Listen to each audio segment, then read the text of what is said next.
Hi friends, అందరికీ నమస్కారం. Ration కార్డుదారులకు శుభవార్త. ఆగస్టు 15 నుండి కొత్త రేషన్ కార్డులు లిస్టులో మీ పేరు ఉందో లేదో చెక్ చేసుకోండి అనే లేటెస్ట్ అప్డేట్కు సంబంధించి పూర్తి వివరాలు ఈ వీడియోలో తెలుసుకుందాం. ఇక వివరాలకు వెళ్దాం ఫ్రెండ్స్. ఆగస్టు 25 నుండి డిజిటల్ రేషన్ కార్డుల పంపిణీ ప్రారంభం.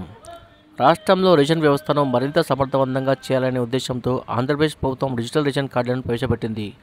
ఈ కార్డులు పాత కాగితపు కార్డులకు బదులుగా విడుదల కానున్నాయి. ఆగస్టు 25 నుంచి రాష్ట్ర వ్యాప్తంగా దశల వారీగా పంపిణీ చేపట్టనుంది. మొత్తం 1.21 కోట్ల మంది లబ్ధిదారులకు కొత్త కార్డులు అందించేందుకు ఏర్పాటు జరుగుతున్నాయి.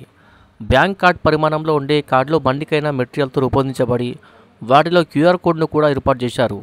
దీని ద్వారా లబ్ధిదారుల సమాచారం తేలికగా స్కాన్ చేసి తెలుసుకోవచ్చు. ఈ డిజిటల్ మార్పుతో పారదర్శకత పెరిగే అవకాశం ఉంది. రాజకీయ నాయకుల ఫోటోలు తొలగించి ప్రజల సౌలభ్యం కోసం నూతన రూపకల్పన చేశారు. నకిలీ రేషన్ కార్డుల నిరోధానికి ఇది ఒక కీలకంగా మారనుంది. కొత్త కార్డుల స్థితిని తెలుసుకోవాలంటే epds.ap.gov.in వెబ్సైట్ను సందర్శించి ఆధార్ నంబర్ లేదా రేషన్ నంబర్ ద్వారా తనిఖీ చేయవచ్చు. అలాగే గ్రామ, వార్డు వాలంటీర్లు, రేషన్ దుకాణాల వద్ద కూడా సమాచారం లభిస్తుంది. ఈ డిజిటలైజేషన్ కేవలం సాంకేతికత మాత్రమే కాదు, శుద్ధమైన ప్రజల సేవల పట్ల ప్రభుత్వం తీసుకున్న కీలక చర్యగా భావిస్తున్నారు.